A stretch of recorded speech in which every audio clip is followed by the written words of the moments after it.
people felt like if they didn't hear you on the radio, if they didn't see you on TV, then you wasn't a real artist.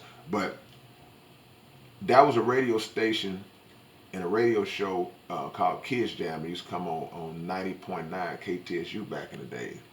And that was our headquarters to get all of the new music coming out. And but what it really did for us, it was our first introduction to seeing local rap personalities, celebrities that were right from our city, and we started to become fans of them. Wicked Cricket, Jazzy Red, Lesser Sir Pace, Parrish Murphy. All of these guys were on that show, and they were like the Breakfast Club before the Breakfast Club because of the personality that they exuded over the airwaves. They would rap, they would rank on each other and do little things that we would be tuned in. It was so entertaining to when we finally would go places. If they were going to be at the skating ring or they were going to be at the park on this particular day, and we would see these guys that we had been hearing on the radio, it was like seeing a celebrity. It was like, oh, they were Wicked Cricket. You know, it's like it was big. So those were the first guys. But then later on, you would have the Scarfaces and Willie D and guys who actually made it, actually did it. But we took more pride in those guys because they did it from the underground. You know, they didn't necessarily get that first mainstream push from that machine. They came up on the rough side of the mountain. Right, right. And that was big. That was big for us, man, at the time, right. man. And it gave us hope. Right. And I'm thinking about a conversation again that you and I had where we were talking about the Wicked Crickets, the Captain Jacks. Yeah. The Steve Fontenot, yeah, right? Yeah, no problem. Guys who really laid the grass, so to speak. Right. You know, for this city. And as I'm listening to you, it just brings back to my memory a conversation that I had with Jake, Jay Prince. Right. And he was talking about the uphill battle that artists in this city and independent labels in this city had just to get played. Right. Right. And so, man, just hats off to you, because, you know, that's a fight that a lot of artists don't have to fight right now. Yeah. Because you all picked up the baton on that and took that fight up. I'm going to tell you, from a different angle from what you're saying, South Park Coalition, and I say this a lot, we represent the people who actually cleared the land when it was just all wilderness. That was us. We are the ones who chopped the trees down, leveled the ground, and so that other people could come along, because we didn't get any radio play when we first started out. Our whole movement, the popularity of our entire organization and our movement was based solely on the underground street. You talk about Point Blank, Gangsta Nip, Klondike Cat, the Terrorists, myself, PSK 13, whoever you think of, no radio play. Even to this day, you can't pinpoint certain songs if you are a casual fan that you can say, oh, well, what's the song that Klondike Cat, what was this? No, I don't know. What did K-Rino sing? I don't know. Unless you are just a real avid fan. Right. But then when organizations came along after us, when groups and cliques came along after us, like SUC and Swisher House and guys, that groundwork was already laid. And so they were the ones who got a lot of the radio play. Right. And so now if there's a conversation like that and you mention those guys' names, you can you can just list off hits back to back that people heard on the radio. So we kind of took the hit on that one, which, I mean, it wasn't no big deal, because to be honest with you, I mean, we sold so many records underground, we was good. but But those guys, it would have been bigger and more helpful if and those guys are mentioning your name, right? without a doubt. Because I when I was working in the business, I mean I was in Yeah. that era, man, and I mean K-Rino showed up, Point Blank showed up, uh, uh, uh, Pharaoh when he was, Yeah. Street Military, man. Yeah. KB and Fleet. Yeah, I mean, no when these doubt. guys showed up, there was a respect you just gave them automatically. Yeah. And it had nothing to do with radio play because, Right. as you said, they laid the foundation. And this is a perfect transition into my next comment and really question. And again, you and I have talked about this privately. The influence that you had on Screw. Yeah. Right? Because if you're growing up in Houston in the early 90s and you're getting a Screw tape, SPC is all over it. Yeah. Yeah. Right? Yeah. Like K-Rino is all over it. Gangsta Nip is all over it. Blank. Oh yeah, Blank is no doubt. Is all over it. And right. So, delve into that, man, and really give people the other side of SUC and Southside that they don't get, because that underground vein, I don't think people really understand that, and I'd like for you to really explain that, being one of the forefathers. Well, if I can follow up on that question to add to that question, we've talked about underground rappers, we've talked about mainstream rappers, we've talked about radio play. We can also add music videos, the old Yo MTV raps. Right. And in some ways, we're talking about the recognition of artists as artists. We're talking about the quote-unquote commercial success of an artist, being able to make a living. And so within this context, we talk about DJ Screw, we talk about local recognition, and then we also recall Kendrick Lamar, who just won a Pulitzer. And so within this broader discussion, I wonder if we can in some ways define the terms underground, mainstream, and how those words operate both at an industry level, and Chris, you can speak to this, but then also as how these terms operate in terms of discussing the history of rap music and hip-hop culture. Well, I categorize us as being the epitome of underground, because underground is simply that. It's like you have that which exists on or above the surface, and you have that which exists below the surface, and it represents that which exists below the surface represents a movement or movements that may be taking place that people are not even aware of, that the masses, the totality of the masses, are not even aware that it's going on. So people come to discover these underground artists later on, and they say, oh man, I've been listening to this new guy. And then a diehard fan comes along and say, man, I've been jamming this dude 10 years. You just getting hip to this guy. Right. Because what happens is you've had a lot of underground artists who they made their name and their fame underground, then they may have signed with a major. Okay, I went on and took the money. And some people will say they sold out, or however you want to view it. Selling out, to me, is not signing the deal. Selling out is changing your whole way after you sign the deal. That's what selling out is. If you can sign the deal and still be you, get your money. So yeah, those are the differences to me. As far as going back to Screw told me out his own mouth that he used the South Park Coalition model as basically his template to form the Screwed Up Clique. And I was honored to hear him say that, because this is when the SUC was just popping, So to hear, my brother tell me, like, man, look, and I did a song with Hawk years ago, and Hawk was like, man, look, before it was SUC, it was SPC.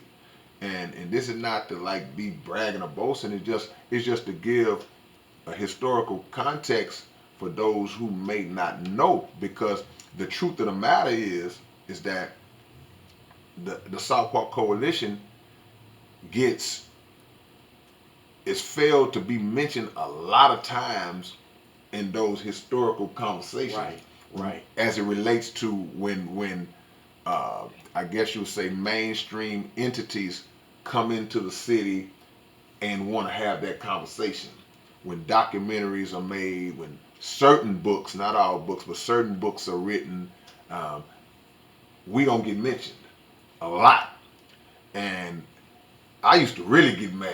I don't get mad like I used to, but I used to really get mad because, and I would even get mad at some of the artists because in my mind, I'm like, okay, well, if they having this conversation with y'all need to mention it because when you see me in person, you start mentioning it and saying, "Wow, man, we grew up listening to y'all." Okay, don't tell me that now, but then when you get a chance to, I won't use the word help, but when you get a chance to inform people of the chronology of how this thing worked and give historical credit content, and pay homage for what's due. And look, and yeah, and that's cool, but the credit will come just from telling the story properly.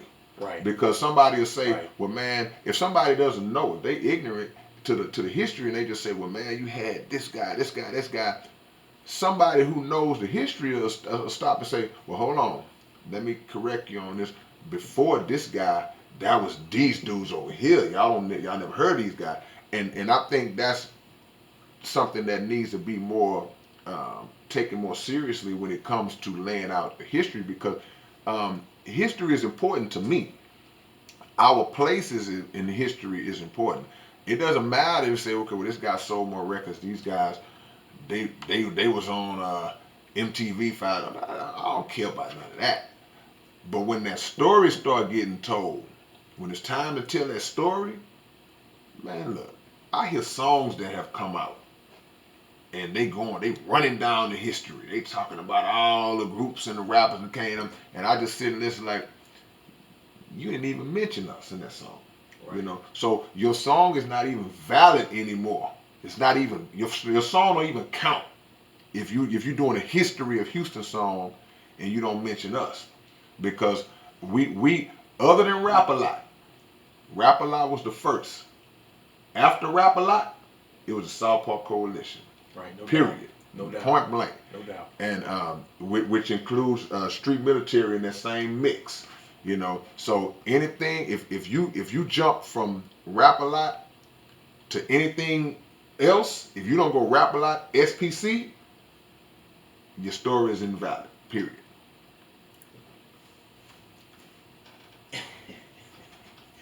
Absolutely.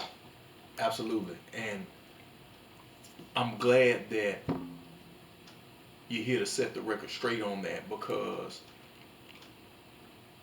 so I was in Canada, I think. And I've told you the story. I was in Canada and I think it was Quebec. And was talking with just a music fan, concert goer, and asked them, well, hey, who you guys listen to up there? And there were 3 names that came out of their mouths. K-Rino, Klondike Cat, and Zero. Wow. And you remember I told you that. Yeah. You remember when I got back from Canada, Yeah. I told you I was out there with Bun. Right. And I told you.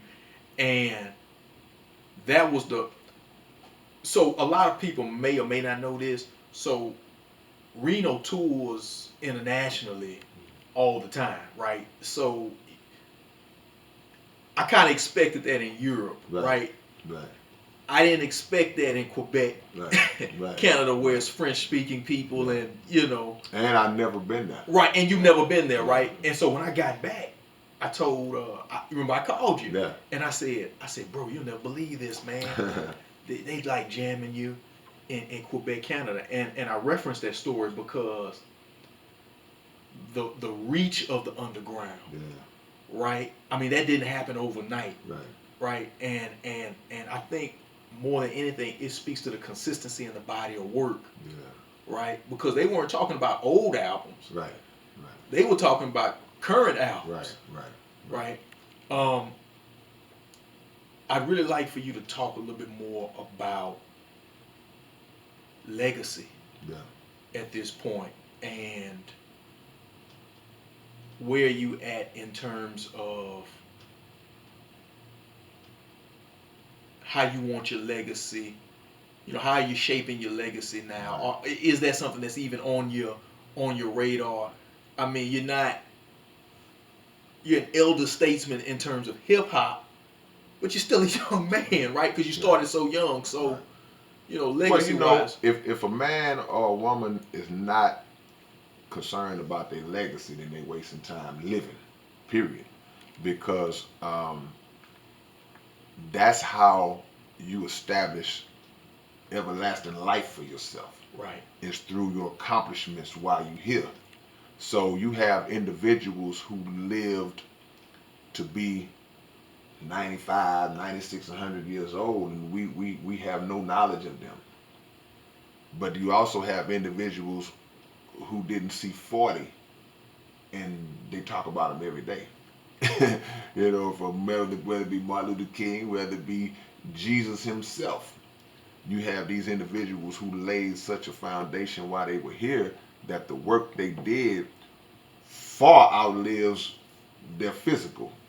So my legacy and our legacy is a constant work in progress because I understand that in the commercialized mainstream conversation, when they start laying it all out, my name is not going to come up. They're going to talk about all the guys that you see and hear about on TV and on radio all the time. But that should never stop an individual from constantly trying to build their legacy up. So I do things on my own, like, okay, I'm going to put out 7 albums in one day. right, Who's done that before? Okay, I'm building up my catalog to a point where I don't care if you underground or mainstream, this catalog, the quantity of this catalog is going to be able to stand and be possibly in the top 5 as it relates to amount of projects released right, among anybody, right, any genre. So those are things that I look at and say, okay, well, these are legacy building moves that I try to make, mixed in with the fact that I'm focused on the quality more so than the quantity. right.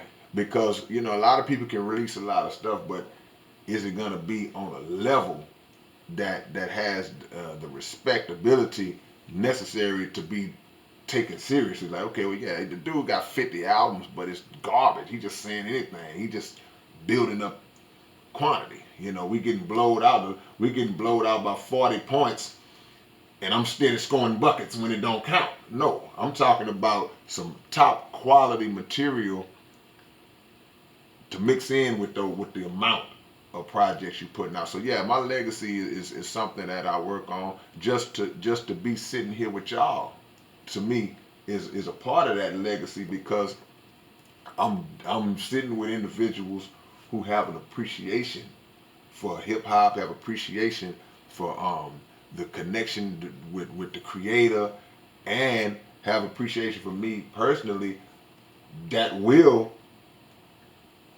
document all of this. So yeah, it's big for me. Are we gonna ever get a book?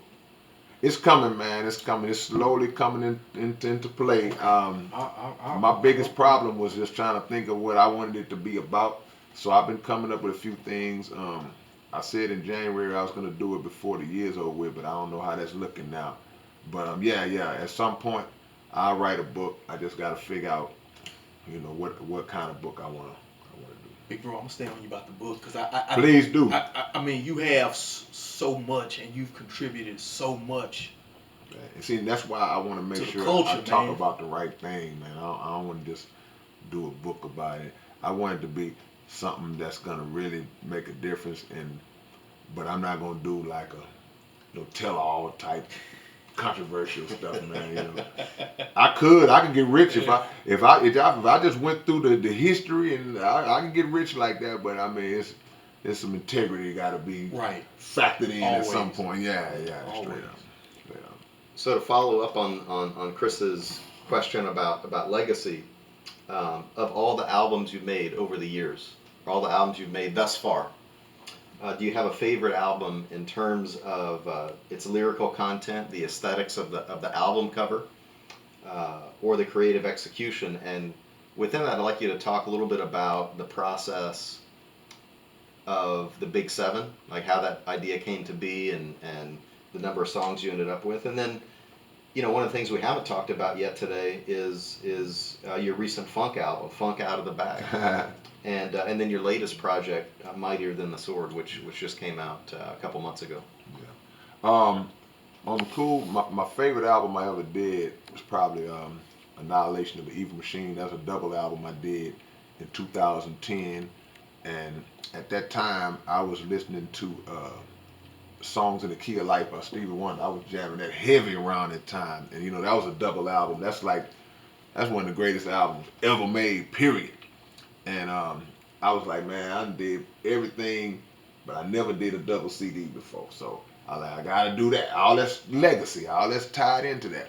So when I did Annihilation of the Evil Machine, I think that was an album that not even before, and in a lot of cases since, that I think that I felt like I covered a little bit of everything on that project. So that's my favorite one, and even the cover with the animated cover that was laid out. So from that point of view, I would have to rate that one. Even though since then, that was 8 years ago. So since then, I have released a lot of projects that are comparable to that one, but I still hold that one. Now the seven, as far as the seven is concerned, it was a competitive nature that kicked in for me because I knew I was about to record a bunch of songs and put it out in that form, but I know how critical people are, and I know how the rap fans, even the ones that like you, they looking for something. They like to make sure, like, let me see if he's slipping. And the ones who don't like you, who your critics, they want to see, oh, he gonna put out all these songs, and it's gonna be, the quality is not gonna be there. So I had to challenge myself to make sure that the quality was on par with, even if it was just one project. So that was my thing with the seven, and luckily I was able to accomplish that because I didn't cheat at all. I recorded all this stuff. The only song that was already recorded out of the 84 songs that was on that was the song with Me Zero and Klondike Cat, the Smile song. The other 83 were brand new, written specifically for that project. And the new one, Mighty Than Sword, and just speaking about the power of writing, what we've been talking about, just like people have been, kingdoms have been brought down based on writings, So at the end of the day, I was in that kind of mode, and in that particular album, for some reason, has a lot of lyrical content, MC battle type content. I don't know why it's like 6 songs on that. It's just this is where I'm going in. And I never put that many lyrical songs on the album, so mixed in with a lot of social conscious stuff too. Let me ask you this: what music is on your playlist these days, and by whom have you been inspired lately? Man, I'm listening to the same stuff I was listening to 15 years ago. Sam Cooke, Stevie Wonder, and Prince, predominantly. If I listen to rap, it'll be old school. It'll be something from the 80s and 90s. But to be honest with you, the one new thing that I have been, because I'm doing the YouTube thing now. I'm a fan of a lot of the YouTube artists now. Okay. A lot of those young guys and the girls, man. Like DDG. I'll be jamming DDG, the 20-year-old guy out in California. Queen. She's R&B singer. Summerella. I mean, I'm more into the YouTube artists than I am the radio mainstream guy. I mean, I'm really a big fan of those people that I named, and they could be my children. Just being real with you, man. But they got some good stuff because it speaks to the hunger that upcoming artists have, that drive and that determination that new artists have. It takes you back to that because they doing music that can and will be mainstream music, commercial music, but you can hear the heart in that. You can hear the passion in that. The words, they still on that come up mode in the content. So yeah, that's what I'm into now. And what's next for K-Rino the artist? What's next for the killer rhymer who intellectually nullifies opponents? Man, And what's next for Eric Kaiser the human being? well, they both going on the ride together. They gonna both ride together. But I mean, just to keep doing music, but also to enhance the community efforts because just based on the times that we living in, man, it just things are happening so fast that anybody who has the smallest audience, any kind of voice that people are listening to on whatever level, I feel are obligated to make some kind of contribution to make the world better. So that's my goal. I gotta double and triple up my efforts because I always take it back to Minister Farrakhan, and even before getting to Minister Farrakhan, I think about Dr. Abdul Halim Muhammad, who I always say to him, and I wonder with him, it's like, man, how do you have enough hours in the day to do? It shouldn't be enough hours in the day for him to carry out his scope of activities because he's always somewhere, always doing this, always appearing here, always speaking here, always work. It's like, how are you able to even sleep, even have time for your family? And Mr. Farrakhan just turned 85 in May, and he's moving at a pace that I couldn't even think of. So anytime I start to feel like, man, I'm tired, I start to say I'm tired, or I want to chill, or I think about one of them and like, man, you better not fix your mouth to slow down. So my thing is to increase my efforts moving forward, be more active in the community, make more music, and hopefully make a difference. Because regardless how many people talk about, okay, I love your music, I love your lyrics, I love your punchlines, that's wonderful. But the biggest compliment is when they tell you that a song you made or some words you said helped change their life for the better. That's it right there. Because I could easily be taking people in the wrong direction. So if it helped to save, I thank God for that and throw my hands up, straight up. Yeah, I'm reminded with this final question of the first time I ever heard your music. It was on Dr. Robert Muhammad's radio program, Connect the Dots. Wow. And in one of the break segments, he played Mind Marathon. And my head started bobbing immediately. But as I listened to it over and over and over, the song title Mind Marathon really captures what we're talking about here. Life is not a sprint; it's a marathon, and that's kind of what we've been discussing, is that longevity that we've seen exemplified by other people, but that we try to embody ourselves. And the